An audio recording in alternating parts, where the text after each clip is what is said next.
Hey everybody, welcome back to the podcast. This is Andre Davis, and before I forget, make sure you like and subscribe so I can keep bringing this information to you. Typically, I talk about historical events or things that happened in the past and try and relate them to things that's happening currently. And today, I want to talk about my favorite game of all time, The Last of Us Part 1 and The Last of Us Part 2, but I'm mainly going to talk about the upcoming Last of Us Part 2. And it's coming up in June. This is May the 7th, 2020. So looking forward to that. Well, I was really looking forward to it until these leaks started coming out. And I already did a little podcast about the leaks and how disappointed I was as a fan of the game because in their, I guess, just over-the-top concern with social justice issues, I guess. I think they're walking down a dangerous road for a company. The fans don't, I'm not going to speak for everybody, but I'll speak for myself. You know, can we just play the game? Like, do we have to get preached at? Are these messages about social justice have to be intertwined in everything we do nowadays? There is a place for that. I do agree. But to do what has been revealed through the leaks that the studio has done, which is take beloved characters from the first game and basically kind of dismiss them in the next game in exchange for a transsexual character who ends up basically killing the beloved characters of the first game and go up against a homophobic white Christian organization in the game as well. So I can only hope that this isn't true. And I can only ask those of, of the transgender community or the LGBTQ, that community, minority communities, women, right? Don't let these politicians take advantage of you for their own purposes. Like I said in another video, you got to remember you're an individual. If you're a black person, you're an individual first. You're a member of a group, but you're an individual first. And if you're a lesbian or transsexual, you're an individual first. And what's the most important thing about you should not be your skin color or who you prefer to sleep with or not sleep with. It should be you as an individual. And of course, there are certain issues concerning the group you belong to, right? But oftentimes we've seen through history, and I did another podcast called Trayvon and Andrew Johnson just recently. It shows that politicians tend to take advantage of these groups for their own political gain. Through the, purporting to, hey, we're going to protect you, right? Vote for me, I'll protect you from the evil whoever it is, right? Back in the day, it used to be the evil slaves, right? And they got a lot of poor whites to vote in issues that was contrary to their own financial interest, and even got them into a civil war that would only benefit slave owners. And, only 11% of the people in America own slaves, and 100% of that 11% was in the South. So, getting somebody from Alabama who didn't own any land, going from farm to farm as a hired hand, as a white guy, a white man, and you got to take care of your family. And then the next day they're saying you got to fight a war. I mean, what was in it for him?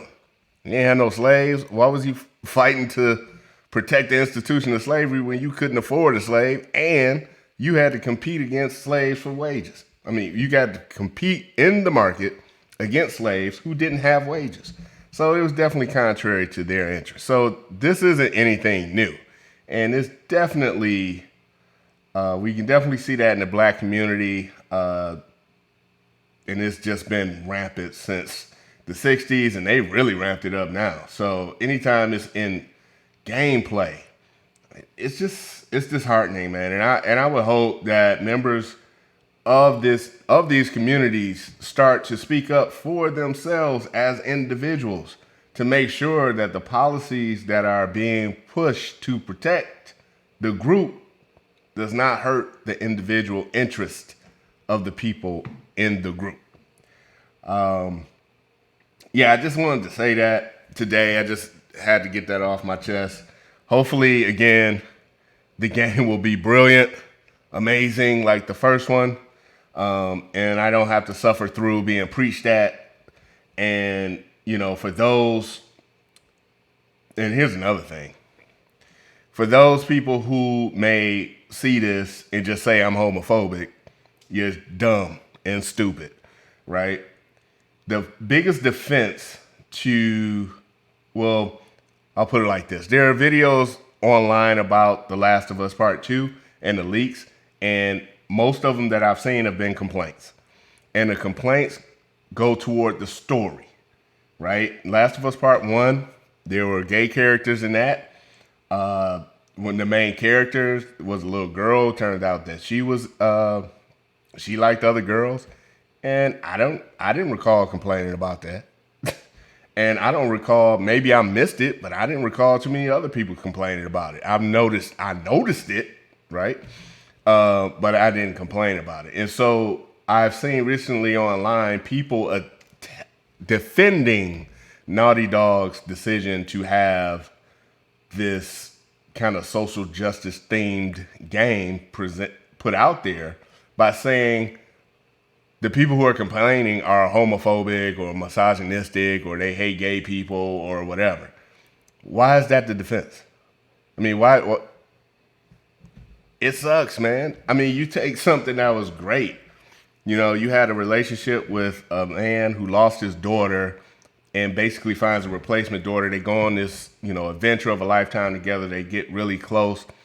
No one cared that, you know, I think it was Bill. He had a relationship with a gay guy. The girl was gay. Nobody cared, right? And so when you take that storyline and those characters and you appear to just throw them out like they mean nothing and replace them with like a social justice agenda, why? No. No, I mean, I ain't gonna be happy about that, right? I don't, you know, just if you gotta have representation, why don't you just keep the regular characters as they were, and maybe you have a transgender person join up with Ellie and they go fight the good fight, or you know, you have some gay people join up and fight the good fight. But why does the transgender person have to go and fight this transphobic, homophobic, white Christian organization? I mean, come on, man. Come on, man. I mean, you're going to have little kids. Well, you're supposed to be 17 and older, but you're going to have influential minds playing this game thinking like a lot of the black community thinks, oh, there's a racist gay guy around every corner. Why do they think that? You seen TV in the past 20 years? Have you watched a movie in the past 10 years? I don't know. I mean, it's hard to even come up with a movie where some white guy isn't evil, misogynistic, raping somebody, right? And definitely putting his foot on the neck of some minority. Come on, man. Is that real life? It may happen. Of course. Like you got a-holes in every group of people, right? But this just constant messaging that all white men are evil, all women are victims of white men, all black people are just victims of white men, all Latinos and Latinas, all gay people, right? Come on, man, this ain't right. And for all the individuals out there, gay, black, white, transgender, LGBTQ, whatever group they want to put you in, Just remember, your individual interests come first, because that group may come to your rescue if your issues pertain to the group. But if your issue don't pertain to the group, nobody cares, right? Give you a great example.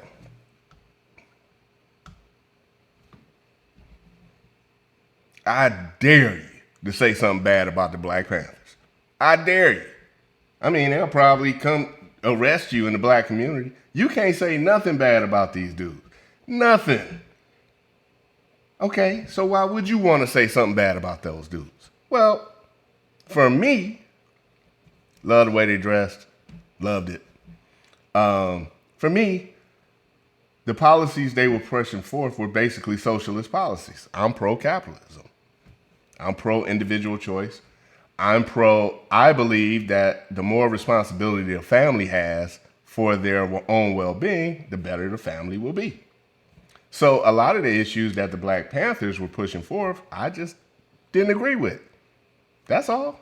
I mean, did they have some great issues to present and some great problems they were trying to solve? Yes. Were they 100% correct on everything? I'm going to say no.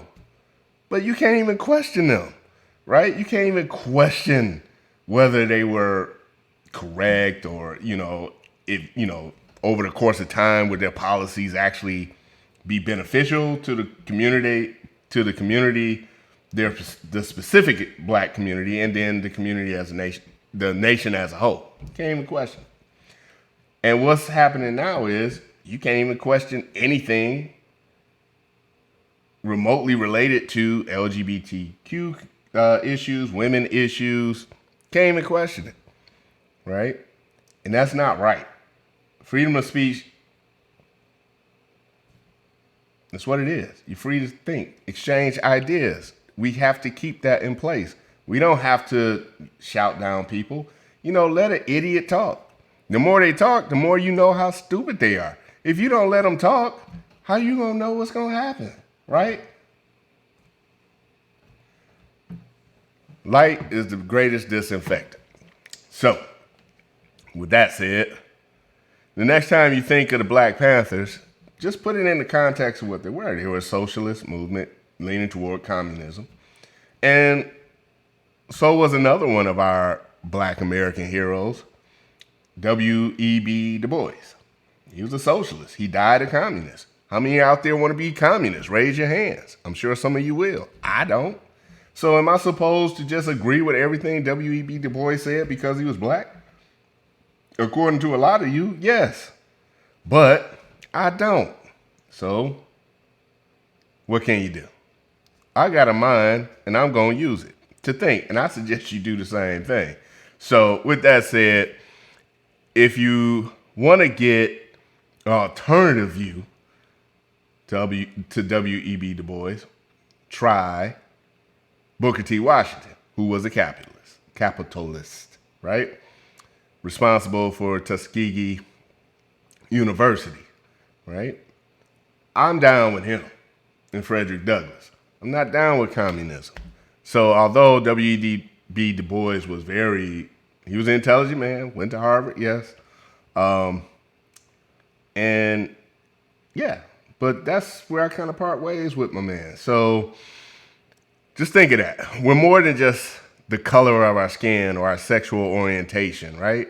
Or our sex. We're individuals. And like the great Dr. Martin Luther King said, we need to be judged by the content of our character and not the color of our skin. And I'm just going to add on our sexual preferences and all that other stuff, right? So with that, I'm going to end it here. Sorry, it's a little long-winded, but check out in the description. As always, I'm going to leave a link to a website that will let you know about all the organizations around the world that's currently fighting the fight against modern-day slavery, including sex trafficking and physical labor slavery. So it ain't over yet. Right. And so instead of just sitting there complaining about what did not happen to you, it happened to somebody else a couple of decades ago, generations ago. Instead of just sitting there complaining about it and then want your hand out for something, help those who currently need the help. All right. And until next time, talk to you later. But before you go, Hit that like and subscribe button. Peace.